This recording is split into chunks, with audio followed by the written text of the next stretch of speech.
You're listening to the TopRopePress.com radio network. Welcome to Smarkville, a podcast about wrestling.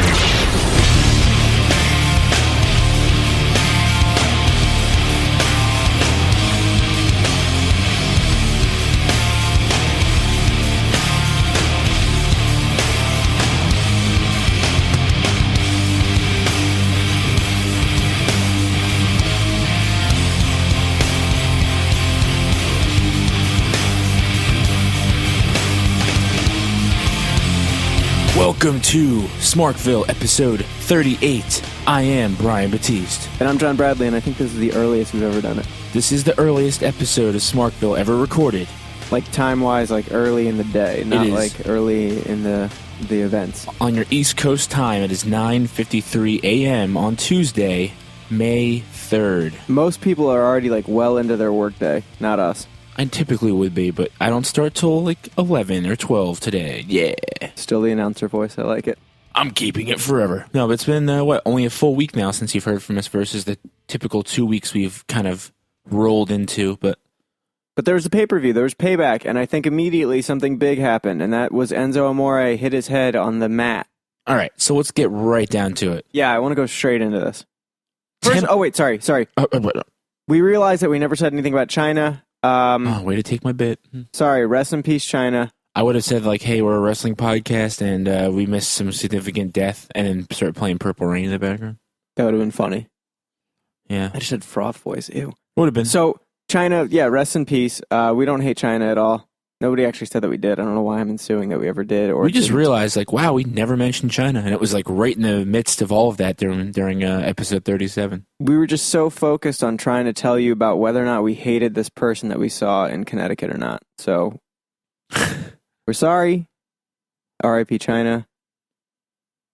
So.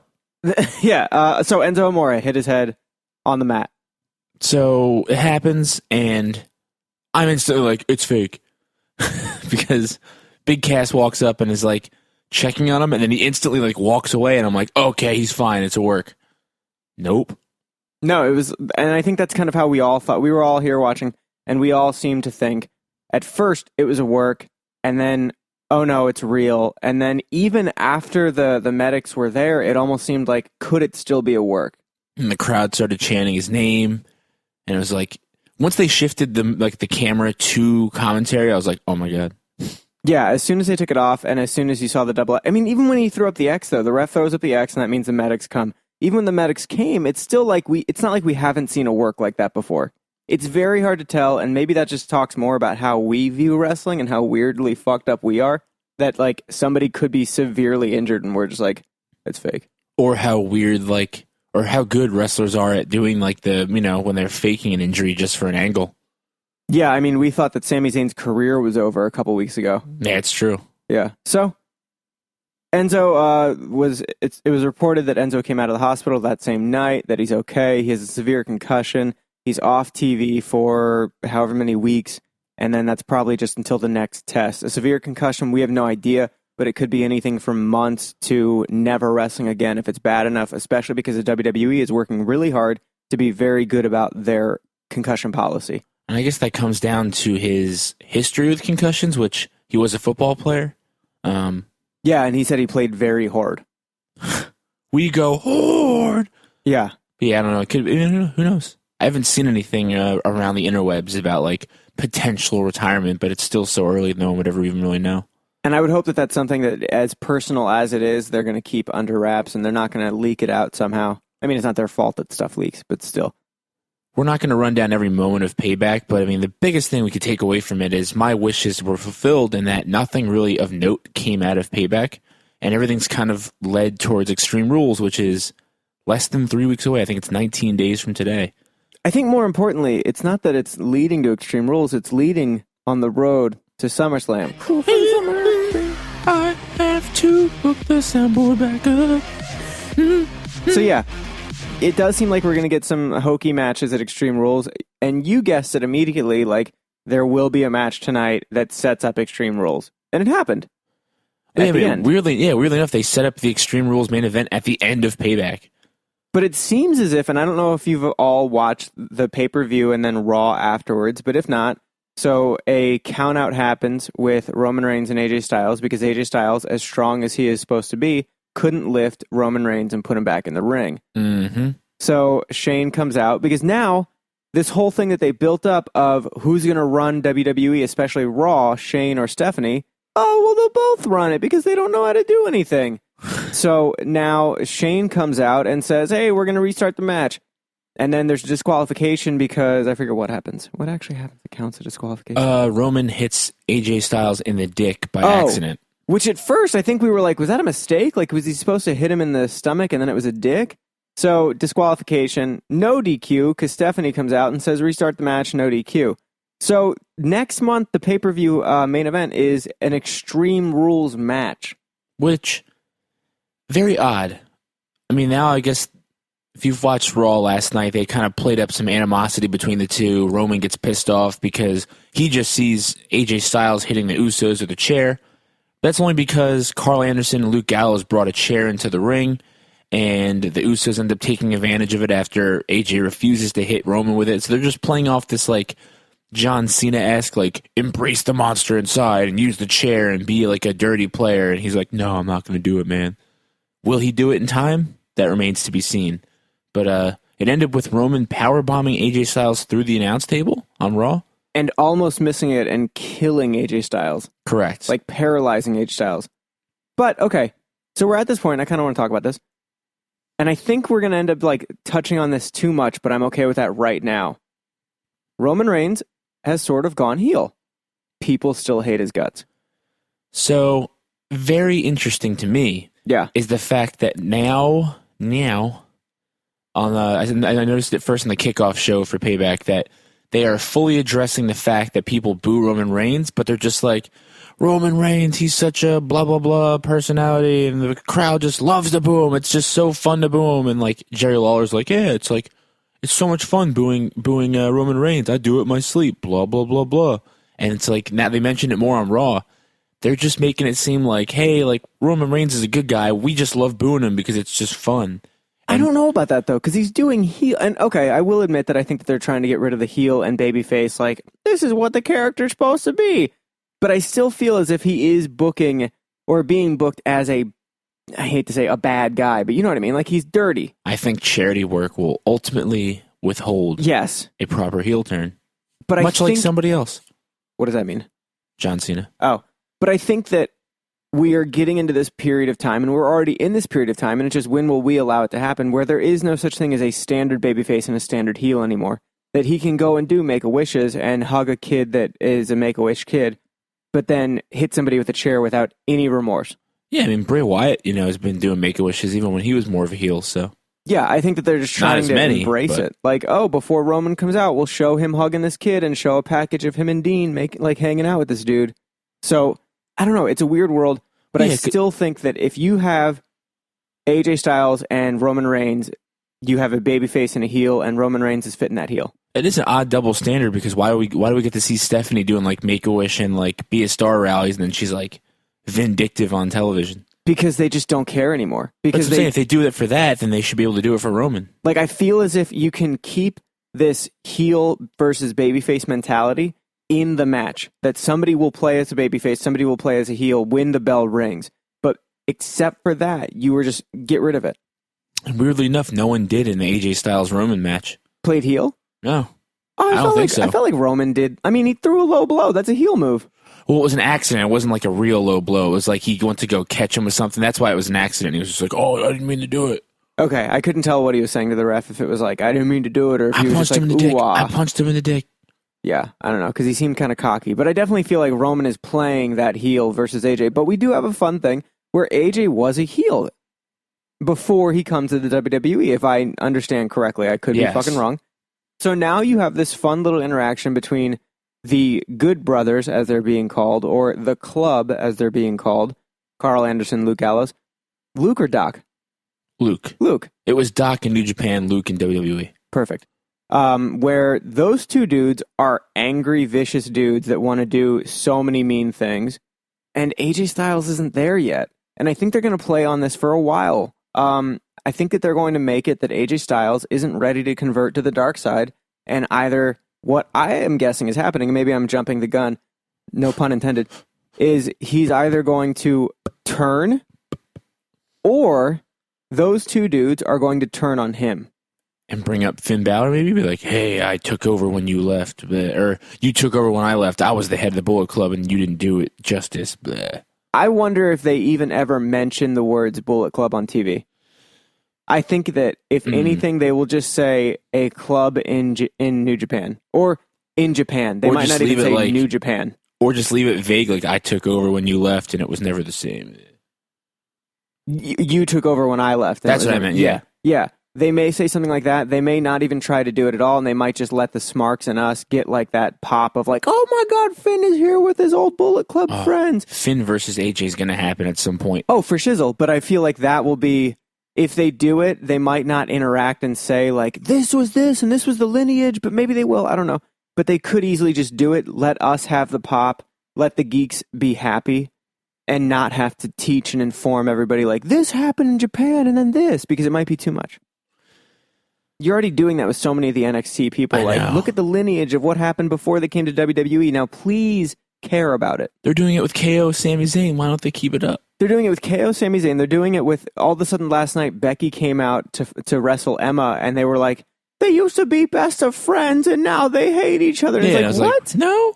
They may have been in like the background, but there was never any footage with KO and Sami Zayn, but they're using that stuff. And they should have just, here's 3 weeks worth of backstage vignettes of them talking shit to each other. That's why they're having this match. It was very simple. Yeah. Do we get more of Emma Becky? I think we do. I can't remember how that match ended. Oh, Emma does the eye poke. Eye poke into the Emma. How do I know? Emma Michinoku driver. We're grilling Bryan, and by we I mean me and our friends. Which is just I can't wait for this. Do you want to just get into it now? Do it. So before the pay-per-view, we're watching the kickoff show with Mauro Ranallo commentating and announcing a match. And he says, Enziguri. And Bryan looks over at us and says, whatever you said about how Michael... And before this, let me backtrack. Before this, Bryan says that Mauro Ranallo, knows more about wrestling? Knows more about... Here's exactly my angle. If you were to put two highly skilled wrestlers that know thousands of moves into a ring and have them perform those moves, and you do that for both Michael Cole and Mauro Ranallo on an individual basis and have them both identify moves as they go, Mauro Ranallo will know more moves than Michael Cole. He knows more about move sets and things about that nature than Michael Cole, regardless of the tenure Michael Cole has had in WWE. Which I don't think any of us disagreed with, but I think you said knows more about wrestling. I don't know. Dude, honestly, I'm not going to go that far, but I wouldn't be surprised because he's been doing it since he's 16. Sure, but I think that Michael Cole knows way more of the business. And we're not fighting or we're not pushing or against Michael Cole, I think. I think we're against, if anything. But yeah, so that was the thing. And then he heard Mauro Ranallo saying Enziguri. He said, I bet you Michael Cole wouldn't ever call it an Enziguri, that he would just call it a kick. I feel that Michael Cole said Enziguri before Mauro Ranallo came on, because that's like a fun one that they can call. I don't know. Oh, there's a possibility. So later on, an Enziguri happens, and Michael Cole calls it. And we grilled Bryan. And we're just like, They already said, coincidence, huh? People said it on Twitter, almost the exact same thing as Bryan said. And then later, last night on Raw, he said Enziguri again. Yeah, but then it's weird because sometimes they get thrown and he's like, oh, what a kick. Yeah, I mean, there was one with AJ Styles at the very end where it wasn't an Enziguri, and I think he just said, AJ Styles with a kick. Yeah. So, who knows? Emma ended clean, except for with the eye poke. I think we will get more of that. And Emma I think ended clean, except for the eye poke? Jumping back to it, there was an eye poke that was dirty, so yeah. I think that we will get more of that, and I think at first we were kind of bummed that they had been pushing this Emma versus Becky match, and it didn't happen on the pay-per-view, and then we got it on Raw. I'm okay with getting it on Raw, because I think that that's the type of feud where you could just keep fighting and having weird finishes, and then have a real match on a pay-per-view. But we then ask ourselves again, and this is a question to WWE, will you give us a pay-per-view again with two women's matches? Because we thought we were going to get one Sunday. We didn't, even with the tragedy of what happened to Enzo, we didn't get the Becky Emma match. You just don't overbook the card and put Becky Emma on the kickoff show along with I like that they do 2 matches on the pre-show. Yes. Do Emma Becky and then do something else. Like Kalisto defend on the main card for a change, which is going to be against versus Rusev. His contract. Yes, Ryback. Ryback apparently the pre-show stopper, as his belt indicated on Payback. He lost to Kalisto again for the second pre-show in a row and is not U.S. champion. Well, I think he won the whole pay-per-view, though. Okay. Did he win you over? So that moment was funny. Being that Payback was in Chicago, Ryback's entrance featured the antics of one CM Punk. Now, why would he do that when CM Punk is an MMA UFC fighter? So, when CM Punk went on that podcast, the Colt Cabana podcast, and was basically shitting on everything that had happened in the fallout The Art of Wrestling with Colt Cabana? with WWE, he attacked Ryback for being a dangerous stiff worker, and I guess cited the fact he had hurt CM Punk on multiple occasions, and at some point was like, "Hey man, I got a bad back or something right now, take care of me out there." And then I guess he had to do some sort of Ryback had the military press CM Punk into a table, and I guess he fully missed the table and just hit the concrete floor, and it fucked up his back again. And he freaked out on Ryback backstage and was like, "Dude, are you fucking stupid? Why would you do that? Just tell me you're a fucking idiot. You have to be a fucking idiot to have done that to me after I told you. Don't hurt me." And I guess Ryback was like, "I'm an idiot." Yeah. And now, at multiple occasions since that's happened, Ryback has been fuck off and made jokes about that situation, saying "Oh, I must be an idiot," blah, blah, blah, blah, and making very conscious digs at CM Punk. Which is very funny to me because it feels like he's in Ryback's head, and I doubt that CM Punk cares at all about it. Oh, I know. But either way, yeah, he came out doing the CM Punk taunts, he traced the ground, looked at his watch, and smacked his head a couple times. He didn't yell it's clobbering time, but Yeah, he did. Did he? Yeah. Okay. He mimically yelled it. He may have not actually put voice out of his mouth, but he mimically yelled it. That's great. And then he did more stuff in the ring, I think. WWE is all systems go on fucking with CM Punk right now. Between that, Well, that's where it gets kind of fishy, because I think that there is something that they are all systems go about with CM Punk, but I think that there's also this weird thing that then happens where Ryback isn't on Raw, and at the very end of Raw, we get a notification on multiple sites saying that he is indefinitely off TV, citing a contract conflict. well, I mean, really, when you think about it, since WrestleMania, oh my God, EJ Manuel, fuck off. Sorry, SportsCenter guys. Oh, I'm sorry, First Take, not SportsCenter. But either way, Ryback hasn't been on Raw, I think, since WrestleMania. Right. He's done SmackDown once or twice. He's done SmackDown, and he was already very vocal about being unhappy about his position in the WWE. What did he have, a year left? And he said he was going to really push for it and see where he was at, something like that. There was some quote about the rest of his contract. Yeah. I have a very, very hard time believing, with all of the legal stuff that went into the CM Punk versus WWE, and then especially the still ongoing lawsuit with the doctor from WWE versus CM Punk. Chris Amon or whatever his name is. That still holds WWE accountable for something in court. I have a very hard time believing that Vince was like, you know what, Ryback, go ahead and fucking do that shit. And maybe he did. Maybe I'm completely wrong. I'm sure he... It just seems like I saw that, and then you see later CM Punk chants happen, and Vince is like, how long can you go? Whatever. And actually it seems legitimately pissed. But the rest of, the actual, taunting of CM Punk, that to me, I was like, that's a little far. The Edge and Christian show does a segment here and there, which I've only seen clips. I've never, you've sat down and watched most episodes. I've seen... all of them, except for this past one that was on Monday. They do a segment, they've done a segment in the past that returned on last night's episode called Will WWE Talk About It? And the first time they did it, they had AJ Styles on there, and they said something about... Will WWE talk about TNA? Yeah, but it was phrases like, will they talk about the company you used to work for? And he's like, no. But they showed, TNA, the stable that was Trish Stratus, Test and fucking Albert, TNA, whatever. Yeah. Last night they did the thing for CM Punk's UFC debut, and they're like, sure, we'll talk about it if he ever has one. Which, if you've paid attention, his debut has been pushed back a couple times due to injuries. But he's slated to fight as of right now, unless something else happens, the fall. Maybe at Madison Square Garden. Ooh, buddy boy. And I don't know, maybe this is me just kind of trying to smark it and look into it. But it's like, to me, that is so much less offensive as if I'm CM Punk, and I'm not. But if I'm CM Punk and I'm sad because the Blackhawks got kicked out of the playoffs and I'm sitting on my couch with AJ and I'm like happy about life going great for me for once and not being bummed. You're sitting on the couch with AJ. You're doing fine. You're not even watching Raw. You're getting tweets of a bunch of people saying, hey man, Ryback da-da-da-da. Yeah. And you're like, block. Block. Someone did and was just like, fuck off. I don't care. He probably got a million tweets of Ryback doing this because there's still CM Punk haters that are fucking just sitting around watching that and just like, and his fans are like, it. dude, you gotta do something about this. They made fun of you. Yeah, so he's fine. But there's something about the Ryback doing it that is a bit more like, ugh. The Ryback. Than Edge and Christian saying, like, if he ever has one, which is funny, and I think even he will sit there and laugh at that. Yeah. It's also Edge and Christian. Like, they're much higher and, I don't know, respect. Where did we get this? So, if I have to go somewhere else right now, an angle.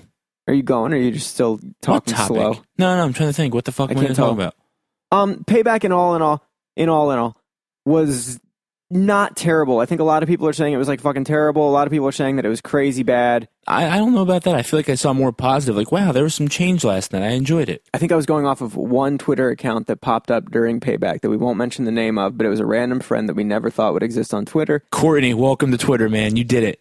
All right, we're going to mention the name. There you go. She did it. Avid Smarkville listener and used to hang out and watch pay-per-views with us. Dude, she just works now. She's just a worker. Either way, hating on Payback hard for one reason. One reason only. That's my natty guitar noise. Did you change a couple notes so that you wouldn't get sued for it? Because is that really what it sounds like in your head? No.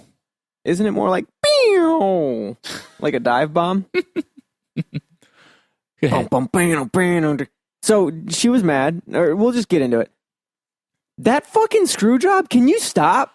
Like, can you not? They've done it how many times? Can you not? Like, are you just, oh, well, we want this to go to Extreme Rules, which we're not mad about. That's cool. We're going to see a submission match. But can you not with the screw job stuff? You did it literally with The Rock and Mankind less than a year than, like, from the original fucking screw job. Do you think that Brett knew that that's how the match was ending? Yes. God, do you think he asked for a plane ticket back home?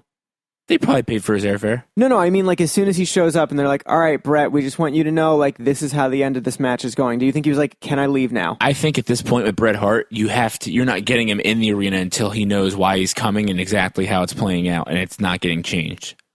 He's like, I don't got time for this shit, dude. It's just like, you bring this guy out, and we even wondered, like, are you just going to get Natty over because Brett is there, and Brett has been through so much and made it out here when, like, who knows if he's fully recovered or not from what he went through. So, to end it like that, it's just bad taste. Or does, like, it does get changed, or they do spring plans on him, but Natty's like, oh, Brett, like, do it for me, and he's like, Yeah, that's what it seemed like. He seemed really excited to be there. He seemed very annoyed. Even no matter what was going on. That was oh, my you. God, that you was owe me. him a beer. Oh, my God. Swig a beer for the working man. You owe him all a beer. Do not disturb, bitches. Okay. Yeah, I don't know. No matter what was going on in the match, no matter what high point, low point for Natty, Brett just had that same. You can't even see this face, but it's just. Yeah, they would keep going to Bret Hart, and they'd be like, "It's Bret, da da da," and he would have the exact same face on. Yep, just there. So that was that match. Rightful to be pissed about it. I think that it was a very just dumb booking. All right, I got a question for you. Do it. Why? Yeah. Why Yeah. was? I mean, it got a little more interesting last night, but why was Chris Jericho and Dean Ambrose so fucking boring? Now, this is one of the ones where we don't know. So, who knows how long Enzo and Cass and the Vaudevillains were supposed to go? 35 minutes. You think so? No.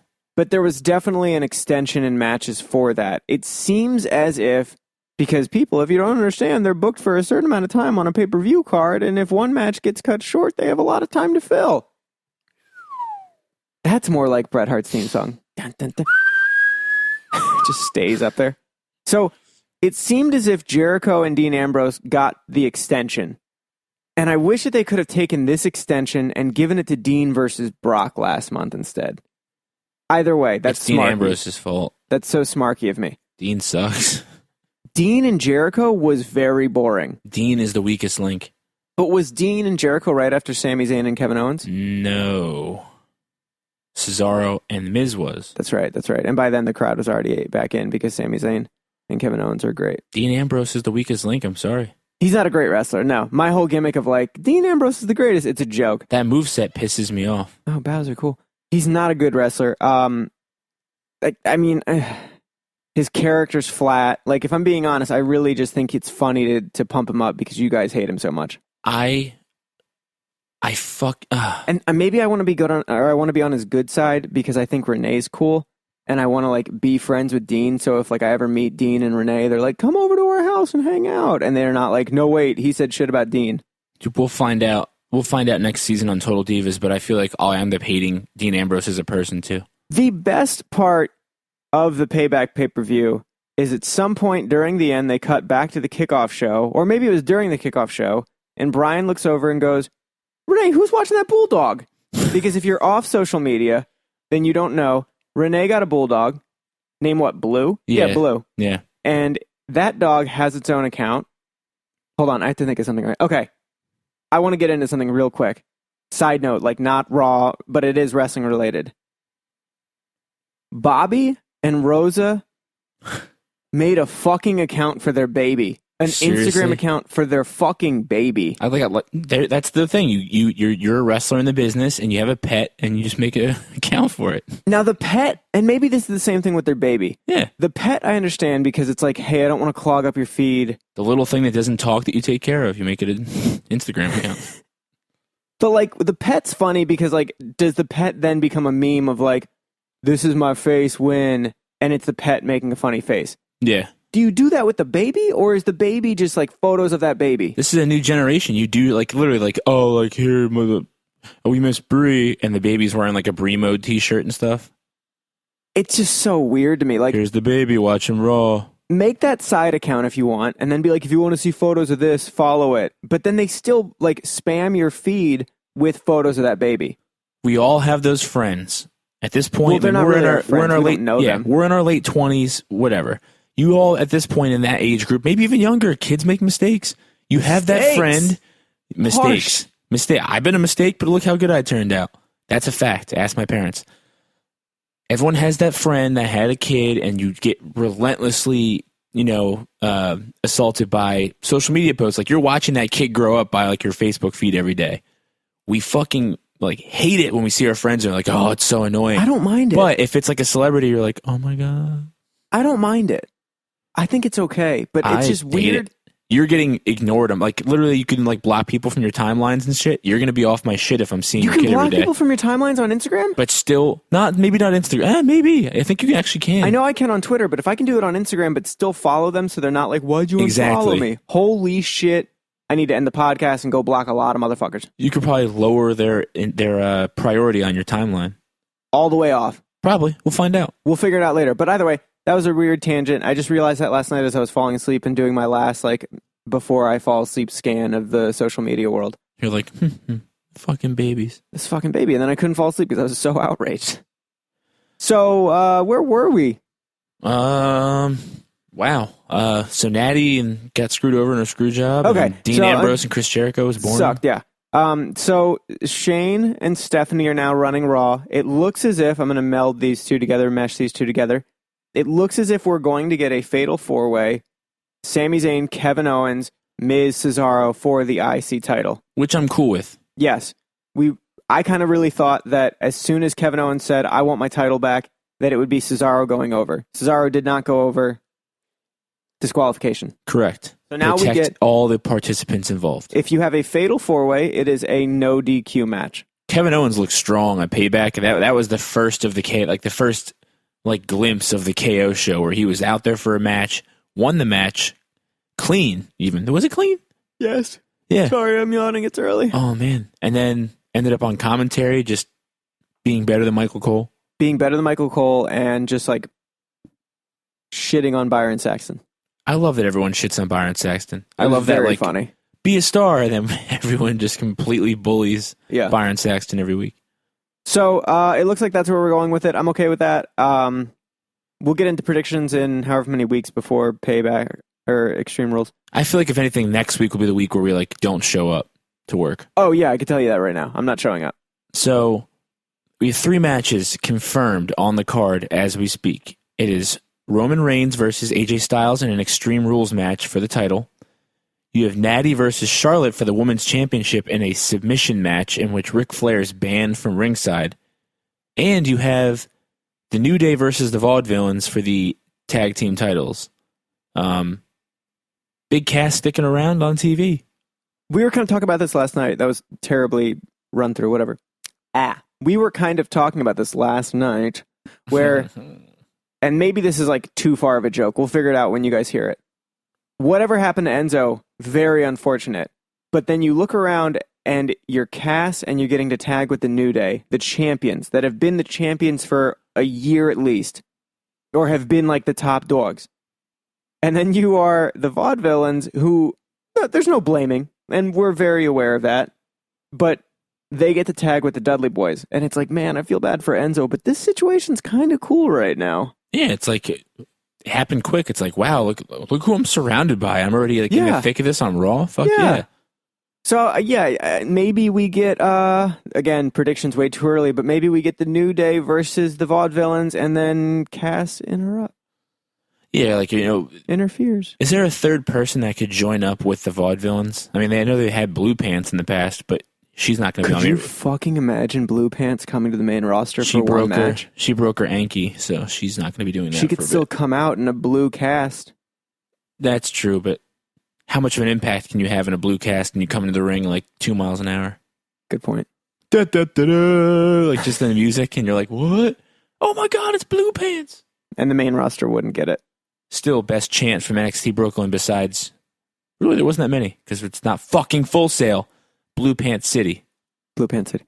Yeah, I don't know. We will never know for many years whether or not Enzo and Cass were supposed to go over or the Vaudevillains were supposed to go over.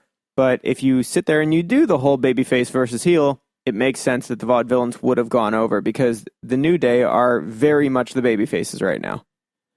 I think versus the last time we all talked to you here, we can confirm the next takeover at Full Sail University will be Finn Balor versus Samoa Joe 4. Have you seen NXT yet? Yes. From last week? Yes. They promoted as if you were going to watch this entire Finn Balor versus Samoa Joe match. And it was the same minute clip they've been showing on social media since the moment it happened? Yes, the same social media clip, and more than that, it was just pictures. Pictures and different social media things. Now, this is like a whole thing we can get into where this is the best time to do stuff like that, even with the main roster, because you don't have to worry about, like, how are we going to tell the fans? Let the fans tell the fans. That right there, Samoa Joe winning and it being in like a weird live event, is bigger than any taping. Bigger than any weekly NXT. Shout out to WWE's production team for when they showed that splash screen of multiple accounts on social media. They had all of them up there at one time. It was like, yeah, that was awesome. That right there got more talk of the NXT. Like, that was WWE's account posted it. People that weren't even talking about NXT but still following WWE and posting about their news was posting about that. That's better promotion than anything. If they do it too much, of course, it might get weird. But just an idea. So without getting into spoilers and all that kind of stuff, that takeover card should shape up to be very interesting. Really? There's some people that are going to be there. There's going to be some people that aren't going to be there. New people that we haven't seen on a taping yet? We have 4 weeks of shows to, I guess, get all that out because that first round of tapings has already happened. And I believe their next round of tapings is May 19th. So it's maybe people are going to, like, right now, as the tapings stand, I'm like, wow, this is going to be interesting. But they could totally flip the switch again on this next round of taping since they're happening before TakeOver. So they've only taped this week's, like this Wednesday and then next Wednesday? This Wednesday, next Wednesday. Let's see, I'm looking at the calendar right now. It's June 8th, you're saying? So right now is the 3rd. Yeah. Tomorrow's the 4th. So they have the 4th, the 11th, and the 18th. Already so they're going to taped. tape. Yeah, they're going to tape on the 19th for, I guess, the week. 25th and the 1st of June. Correct. And then the actual thing is the 8th. Yep. Oh, okay. And they're doing an NXT road trip down to like Atlanta, Nashville, Saw and somewhere else. So then, do you think that we are going to get an NXT takeover right before SummerSlam? Yeah, that's Yeah. already confirmed. Right? It has to be. They confirmed that last year in the press release, saying that they did such good business doing takeover SummerSlam Raw that they're going to do that for the next 2 years. Are we going to try and go? Yes. I want to see Nakamura. Yeah. Hell yeah. I heard some dude at We're already an going to Irish the Raw pub in after. Connecticut say that Nakamura and AJ Styles had a very long rivalry, so I want to see Nakamura. Yeah, they had a very long rivalry that lasted all of one Wrestle Kingdom match in January of this year. So, Speaking of rivalries, how weird is it that that Stephanie and Shane are running Raw together? Or is it fun? how weird is it that Stephanie and Shane are running Raw, but again, Shane only appears in like the promo in the ring, and then he like just gets on his jet or something and goes home. Yeah, I actually really enjoy the fact that Stephanie is now there to counterbalance him, because Stephanie, amazing on the microphone. Oh, microphone master. Amazing, like, character player. So this is perfect because now you get that backstage segment every couple minutes that you want of somebody running the show in the back, of somebody making changes and rules. I was very much a fan of Shane's return to wrestling, but now I'm kind of souring on it simply because I'm not seeing him outside of just like, hey guys, what's up, Chicago? What's up, insert city here? And like getting a couple things in. Like if he had the Stephanie role in the show, I'd be more pumped. It's like he's doing a farewell tour where it's like, I came back, now I have to make sure I hit all these cities on the Raw tour. Once I hit all of them, I'll leave again because there's no reason for me to be here. Exactly. So hopefully we start Massive seeing more of him soon. Maybe they play it up more, whatever. Yeah, but it is perfect to have Stephanie there as well. And of course, we're already kind of fantasy booking, hashtag, where Triple H is going to enter. And we've kind of fantasy booked Shane versus Triple H. I don't know if that will happen. Who knows? I think somebody in our group thought that maybe Shane was supposed to be there for more matches, but actually got hurt during the Undertaker thing. I think that's just us smarking out a bit too much. But we'll find out. It's just, he's not good as a solo person on the microphone to try and, like, drive a show. He can't really talk that well on the microphone yet. So without getting too far ahead, we still don't have all the details. They're still finalizing participants. WWE's running that Global Cruiserweight Series this summer. There's tons of rumors about who's going to be in there. You're going to have your Zack Sabre Jr., people that maybe if you're casual listeners, casual watchers of wrestling, maybe only WWE, a lot of these names aren't going to stick out to you. But basically, like the best guys that are considered cruiserweights that aren't in WWE are going to be competing on a tournament this summer on WWE Network. They're going to tape it at Full Sail. One of the biggest and most rumored names for this tournament was possibly Ricochet, who is Prince Puma on Lucha Underground. Very ridiculous. Look up the name Prince Puma or Ricochet on YouTube, and you will see ridiculous highlight reels of a dude that like just does crazy shit in the ring. New Japan Pro Wrestling has a tournament that has ran for about 25, 26 years that is very similar to what WWE is going to do, and it's called Best of the Super Juniors, and they've announced their lineup for that. I'm not going to read you all the names. I'm going to read you the names of note, and that's Matt and Nick Jackson, who are going to wrestle singles. They're known as the Young Bucks, which if you are a wrestling fan, you know who they are. Matt Sydal, who is known in WWE as Evan Bourne. Jushin Thunder Liger, which is hilarious. Like, that dude just sticks around. He's like, I mean, you saw him. He wrestled at TakeOver Brooklyn against Tyler Breeze. He's got to be at least 60. And Ricochet is confirmed. Cool. For that tournament. So he will not be appearing in the WWE tournament because it runs the same time. Yeah. So there you go. There's my cool I know more than WWE stuff because of Squared Circle. Thanks. Well, they knew that. Well, her name is I know more than Molly Karim. Karim? We'll figure it out later. Whatever. So, that's kind of where we are right now. Not that much changed, but some stuff did. And I don't really know. I think we just have 2 more weeks until Extreme Rules, and we'll see what happens. But it's kind of predictable. So in theory, the next time you hear from us will be the go home to Extreme Rules. Yeah, like I guess, unless something crazy happens and we do a quick one. Yeah, if something needs to be talked about, we'll talk about it. But if not, you'll hear from us. And I don't think you're going to get Finn Balor before the Extreme Rules pay-per-view, if not even later. I think that's us just kind of fantasy booking, and by us, I mean all of us, not just me and Bryan, or Bryan and I, but it doesn't seem like they would keep throwing these new storylines to the casual viewer and then also throw in Finn Balor. Like, hey, we introduced these two dudes, now also this guy, and then this guy, and then this guy. I don't know, I think I'm done. Why did you cut me off then to say so? Go ahead. You fuck. I don't think we're getting Finn Balor. We're not getting John Cena until after Extreme Rules. You already have a lot of people thinking that John Cena's return will then spark Seth Rollins' return. No, you don't. You have me thinking that. You have you thinking that. I saw somebody on Reddit, not just you. It's me. I saw somebody on Squared Circle earlier saying that they hope that they don't announce Seth Rollins' return. I just agree, but I don't know what will happen. I do think you're going to get a major pop if he returns, but I feel like you might be in the business of let the fans know when the big stars are coming back so the ratings pop back up, and then do a surprise debut instead. Like surprise debut the young guys or the NXT card of the indies, but then let the people know when their big guys are coming back. That'll be so cool if they use the John Cena return as the springboard for Seth Rollins to come back. Much like when Triple H returned and then Undertaker came out and they had that like speechless promo for WrestleMania. That'd be kind of cool. Yeah, I mean, it could be. Or Miz, Chris Jericho, and Jericho came back to the main roster. They're like, oh, we have a former world champion returning to Raw tonight. Yeah. I mean, yeah, any of that could be cool, but I think that puts it in a weird thing. Just like people fantasy booking like we did. Finn coming out. Why would he come out? What is their use? Why would Seth Rollins come out when John Cena comes back? There's no use. Yeah. Unless he comes out and says, hey, Cena, I'm going to upstage you, and then that's the last interaction they have, and then he goes straight into Seth Rollins. I've fought you enough. I want my world title back.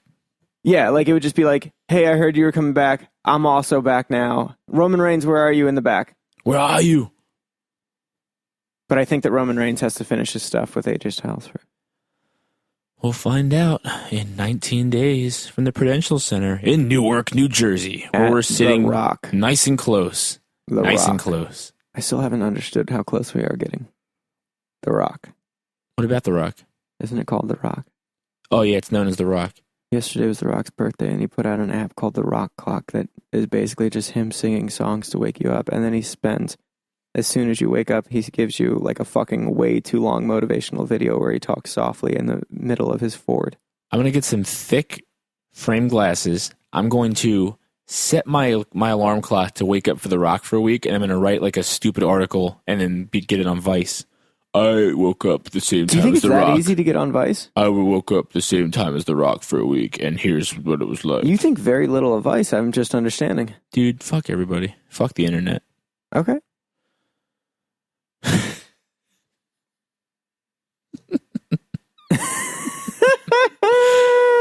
Yeah, so, thanks Top Rope Press for having us as always. Keep an eye out on the internet soon. You'll be able to wear us soon.